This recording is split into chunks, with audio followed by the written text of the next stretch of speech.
sobre pesquisa quantitativa aplicada no projeto ou no pré-projeto de pesquisa. No vídeo anterior, eu falei bastante sobre as hipóteses, né? E aí ficou até um vídeo longo, espero que você não tenha se cansado, porque eu vou falar mais ainda. Nem tanto quanto falei no outro, mas nesse daqui a gente vai falar um pouquinho sobre as variáveis, né? E também sobre os dados que a gente pode utilizar na pesquisa quantitativa. Bom, quando eu falei sobre hipótese, eu disse que a hipótese é uma declaração formal, é a gente escrever mesmo o que a gente pensa que vai acontecer na relação entre uma variável e outra. Mas o que é essa bendita da variável? Bom, variável, como o próprio nome diz, é aquilo que varia, né? Então, admite-se que é algum dado sobre o qual exista variações, ou seja, ele não é estático, mas ele é dinâmico, tá? Então, as variáveis quantitativas, elas podem ser caracterizadas com algumas formas distintas, né? Diferente aí daquilo que a gente olha na pesquisa qualitativa.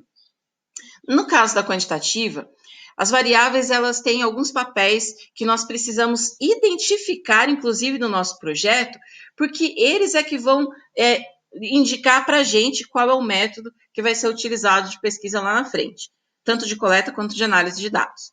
Então, uma variável dependente é uma variável que é provocada, né, que ela é causada por outra, tá? Então, essa eu acho que é a relação básica que existe aí. Então, nesse exemplo que eu trouxe aqui para você, eu estou dizendo assim, que a temperatura causa o aumento no consumo de bebidas alcoólicas. E aí eu estou dizendo que a temperatura é a variável independente e as bebidas alcoólicas o consumo de bebidas alcoólicas é a variável dependente. Então, a variável dependente é aquela variável que ela é causada, impactada. E a variável independente é a variável que causa alguma coisa. Então, a gente está falando mais ou menos de causa e efeito. Então, a variável independente seria a causa e a variável dependente seria o efeito. Nesse exemplo que a gente deu, quanto maior a temperatura, maior tende a ser o consumo de bebidas alcoólicas. É um exemplo, tá? Um exemplo. Aí nós temos também as variáveis do tipo controle. Variável de controle é uma variável que não é identificado no nosso modelo como uma variável dependente, mas que pode causar algum atrapalho ali na análise da relação. Por isso, é uma variável que ela precisa ser controlada, ela precisa ser isolada de alguma forma para que ela não interfira nos resultados que a gente está observando. Então, nesse caso, por exemplo, preço afeta a relação entre temperatura e consumo de bebidas alcoólicas.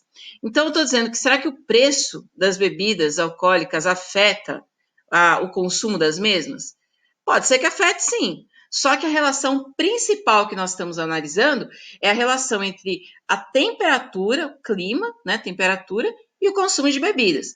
Se eu colocar, de repente, o preço nessa análise, pode ser que o meu resultado vá se alterar. Então, aí eu tenho que dar um jeito de eliminar essa variável da minha análise. Aí a gente tem também as variáveis do tipo moderadoras. O que são essas variáveis moderadoras?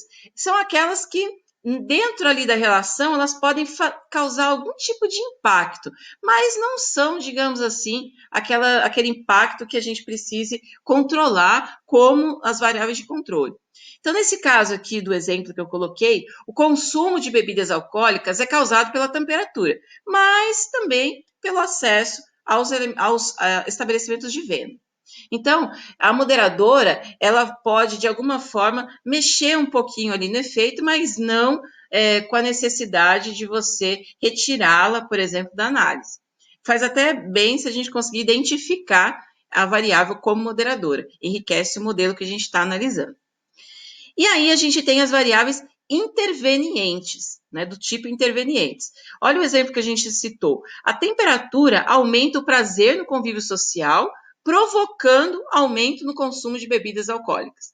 Então, a variável interveniente é uma variável que tem um papel ali na relação, mas ela não afeta, ela diretamente não afeta a variável que a gente está observando, a variável de efeito, que é a variável dependente. Então, ela tem ali, ela aparece de alguma forma, né?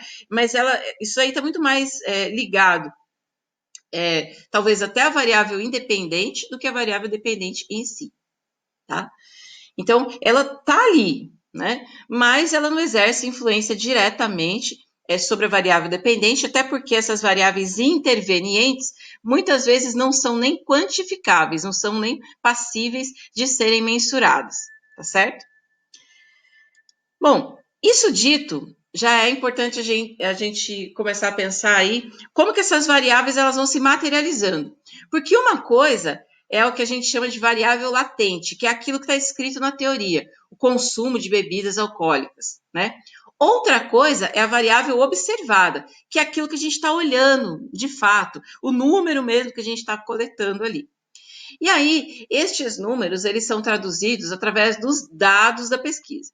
Então, os dados não são esses aqui que eu coloquei, né? Como a ilustração. A gente colocou aqui só para dar uma brincada. Mas o dado significa aquilo que você vai coletar no seu processo investigativo. E aí, existem muitos dados, né, que a gente pode considerar. Só naquele exemplo do slide anterior, a gente falou de temperatura, de consumo de bebida alcoólica, de um monte de coisa. E aí, é importante a gente categorizar um pouco e tipificar um pouco esses dados. Então, no primeiro momento, a gente vai ter os dados primários ou secundários. Então, o que é o dado primário? Dado primário é aquele dado que eu, pesquisador, vou lá no meu objeto de pesquisa coletar. Por exemplo, quando eu passo um questionário, né? Passo um questionário para o pessoal responder, né? Eu mando pelo Google Formulários aí o questionário para o pessoal responder, eu estou obtendo dados primários, são dados obtidos diretamente pelo pesquisador. Mas também tem os dados do tipo secundários, que são dados que a gente obtém em base de dados que já está pronta, né? Vou mostrar para vocês uma aqui, que é uma base de dados que nós temos acesso aqui na UFMS. E aí a gente tem os dados também do tipo métricos, que são aqueles dados de fato numéricos, né? Estrito sensu, ele não tem outro formato, ele é um número, tá? E a gente tem os dados não métricos, que são dados qualitativos que a gente transforma, digamos assim, em dados quantitativos. Então, no exemplo que a gente tem aqui, que está nessa página, a gente tem aqui, olha, pesquisa junto a eleitores. Então, quando o pessoal está fazendo pesquisa eleitoral, como tem muitas sendo feitas agora, a gente tem um exemplo de dado primário. Eu estou indo lá e estou perguntando para as pessoas quem que você vai votar, por exemplo. A consulta de base, a base de dados da economática, é um exemplo de dado secundário. Vou mostrar daqui a pouquinho. O valor da renda em reais no vale métrico, um dado métrico, e a satisfação do consumidor, um dado não métrico. E aí, olha só, os dados secundários aqui. O slide, ele tá pequenininho, mas eu vou mandar, depois você pode, na hora que você quiser visualizar, você pode até aumentar para enxergar melhor. Isso daqui é uma base de dados que nós temos acesso na UFMS, que se chama Economática. É uma base de dados financeira. Então, se você quiser olhar, por exemplo, fazer uma pesquisa envolvendo ações, valor de ações na Bolsa de Valores, se você quiser saber desempenho financeiro das empresas, essa base de dados tem tudo. Você digita aí o nome da empresa, tá certo? E aí você vai ter todos os dados ali que você pode, inclusive, organizar da forma que você quiser. Isso aqui é um dado secundário. Por quê? Porque quem coletou esse dado, quem organizou esse dado, foi a empresa, no caso a Economática. E eu, pesquisadora, vou usar aquilo que eles já organizaram. Não sou eu que vou lá na UOL, por exemplo, perguntar para eles, qual que é aí o teu... qual que é o valor do teu dividendo? Quanto que custa a ação? Não vou fazer isso, já está feito pela Economática, tá? E aí, a gente tem a coleta de dados primários, que é a coleta de dados que eu faço como pesquisadora. Então, eu posso fazer essa coleta de dados basicamente usando dois instrumentos, que é o instrumento da survey e o instrumento do experimento, tá certo? No instrumento da survey, a gente vai ter, eu trouxe aqui esse exemplo dos dados eleitorais, né? Que é isso mesmo, o survey, na verdade, é um levantamento que você faz utilizando ali questões já preparadas, previamente preparadas, e que as pessoas elas vão apontando as suas opiniões, as suas percepções, através das escolhas que estão ali propostas, né? Então, nesse caso aqui, a gente tem a mensuração, né, de avaliação, né, tem aqui candidatos, né, tem governadores, tem presidente, enfim, né, e esse tipo de avaliação é a avaliação que a gente usa, por exemplo, para fazer o resultado de um survey, né?